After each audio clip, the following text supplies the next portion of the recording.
we do with education. We have to prepare our students for a future that's beyond what we can reliably predict. People also learn differently. Some people learn more with sound. Some people learn more with sight. And so we have to make sure that in the classroom we bring all of those possibilities to bear.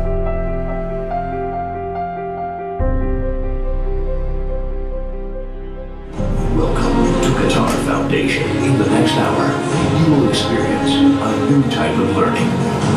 You will experience how technology can be used to enhance learning, using iPads, cameras, short films.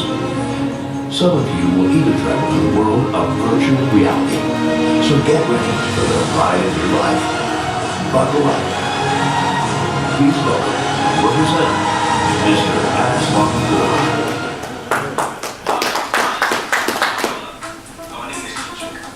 You may recognize me from YouTube, where I've created interactive teaching videos, such as one where I'm fending off against zombies, helping out the Ghostbusters, or even filling in for James Bond. Students have to write what they see using descriptive techniques. However, enough of those. Today, I'm going to be showing you how you can use technology to enhance the learning experiences for your students. Have you ever wanted to create futuristic learning experiences for your students, but were unsure how?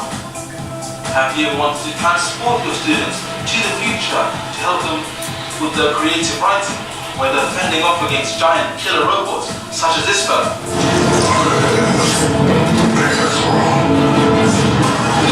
Today, I'll show you how you can do that. I'll show you how you can use microphones in the classroom, iPads, virtual reality goggles, and of course, cameras. Right now, I'm appearing to you as a virtual simulation, and this is one way to engage your students. I'm showing you how you can do that. However, before I can, I need to come to you in person, so I can start off our workshop today.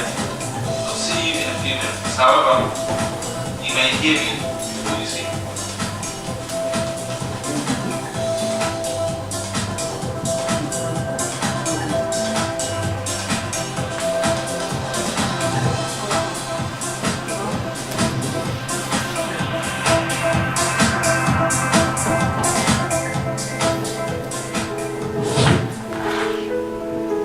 Hello.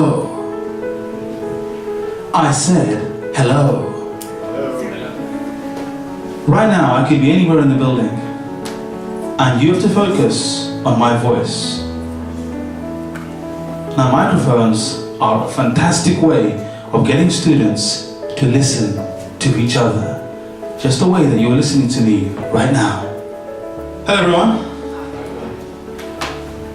So, as I said, microphones are a fantastic way of getting your students to amplify their voices, of allowing them to listen to each other and also develop their confidence as speakers as well.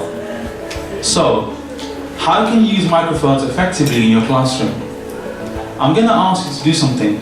I'm going to give you about 2 minutes to write me about 2 or 3 sentences, a scary paragraph. You have paper in front of you.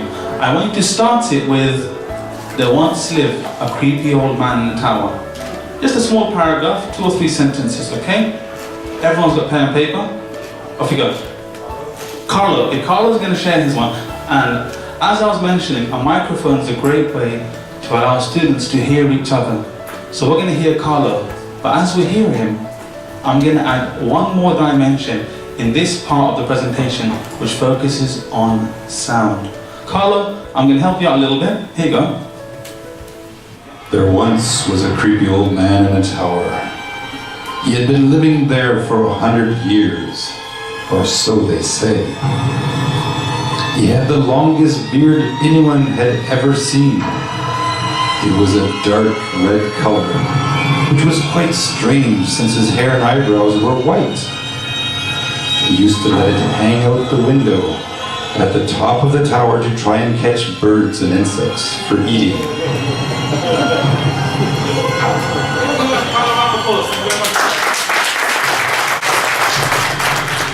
This is all about creativity.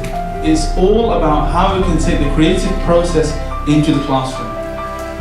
When our students get older and they have problems in life and problems in their work, we want them to take the second option rather than this first option here. When they're stuck, when they don't know what to do, when they're confronted with something they've never seen before, they can either try to remember something they learned at school, but that doesn't always help, or they can choose to actually think. They can actually choose to think for themselves. And how do we do that? How do we foster that? We try to develop their sense of creativity through various forms and make their lessons fun. So when they come in, they don't know what to expect, they don't know what's going to happen in the lesson, they don't know what creative process they're going to be learning about today. We always get told, this is the theory behind this, we always get told about the importance of Bloom's taxonomy. Who knows what Bloom's taxonomy? Yeah? Can someone summarize in a nutshell what Bloom's taxonomy is?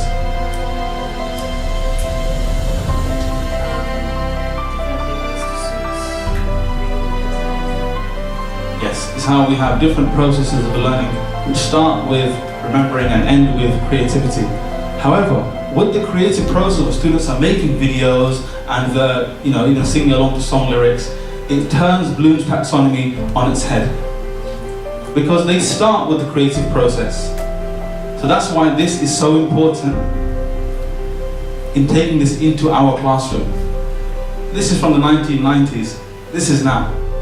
One of the ways you can use voice to teach is you can actually dub your own voice onto a cartoon as a teacher. Look, Mr. Ula. Descriptive writing of the Pride Lands involves describing everything the light touches. When you want to describe, you have to focus on minute details, such as the way the sun rises and kisses the rocks with its bright rays, as well as creating a certain atmosphere and tone. Everything the light touches. What about a chase across the Pride Lands? That's narrative writing. You must never confuse them, Mr. Ula. But I thought I could write about whatever I want. Oh, there's more to being a writer than just writing about whatever you want. There's more? Mr. Ula, descriptive writing involves discipline and balance. As a writer, you have to understand that balance, using linguistic devices and even the five senses to create a rich description, which focuses on both the crawling ant as well as the leaping antelope. What else do I need to use? You must use subordination in your sentences, vary the use of punctuation and paragraph length, and add a sense of structure to your writing. Now, that worked really, really well, because after that, I was called over to the primary school and they said, Mr. Ula, can we get students to start dubbing their own video clips as well?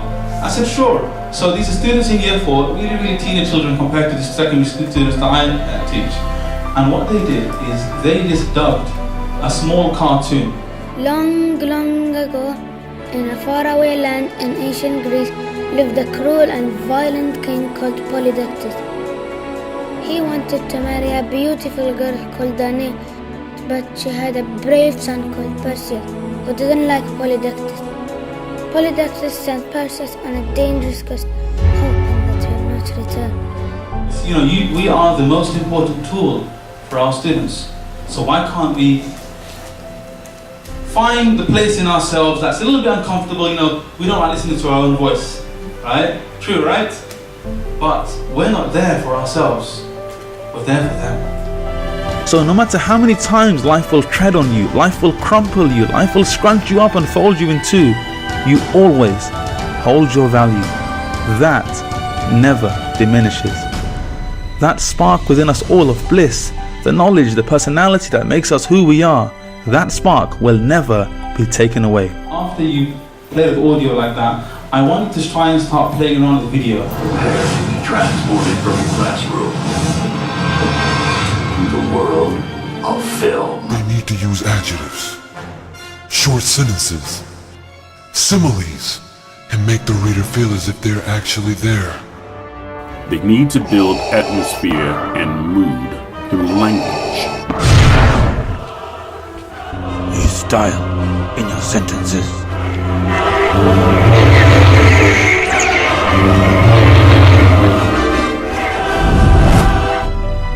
Second thing is, it got them to think, why can't we, sir, can we be in the next video?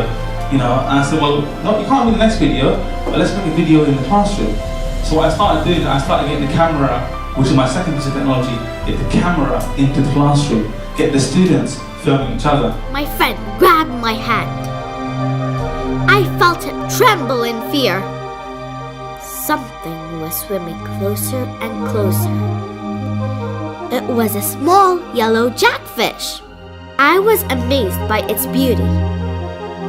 Groups of barracuda appeared and began to aggravate the jackfish. So this was only possible because I'd taken the camera in the classroom. I'd shown them, hey, it's okay. This is a piece of technology that we can use in our classroom. I've shown you the microphone. I've shown you the green screen and how children have used that, and how also we can use the camera. And not just that, even by taking photographs, not just with big DSLR cameras, even just recording their voices. It's all about, and this isn't just about English, it can be about history. They can recreate a historical event and take pictures. They could recreate something geographic and take pictures and tell that story. In superheroes, we get our students to imagine they are a hero. What's your name, sorry? Yeah, it's not Carlo anymore, now it's Iron Man. You're going to be transported to the Marvel universe and you will be Iron Man. Carlo's going to tell us what he sees. He will be in the Iron Man suit. He'll be surrounded by the Avengers Tower. Carlo, give me 30 seconds, I'll set this up for you. How's focus? Look around you.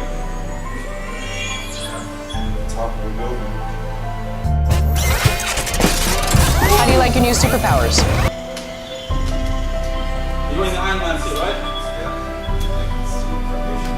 Using virtual reality, you will take on the powers of Earth's mightiest heroes. Your mission? Become an Avenger.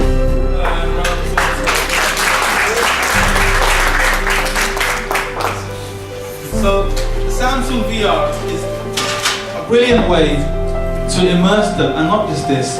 There is, one of the clips is Iceland in 360. So you take a flying tour through Iceland, and everywhere you look is real natural landscape. It's great for teaching descriptive writing. It's great within many, many subjects, especially teaching science or geography or geology. All of these are means of us making our classroom environment fun.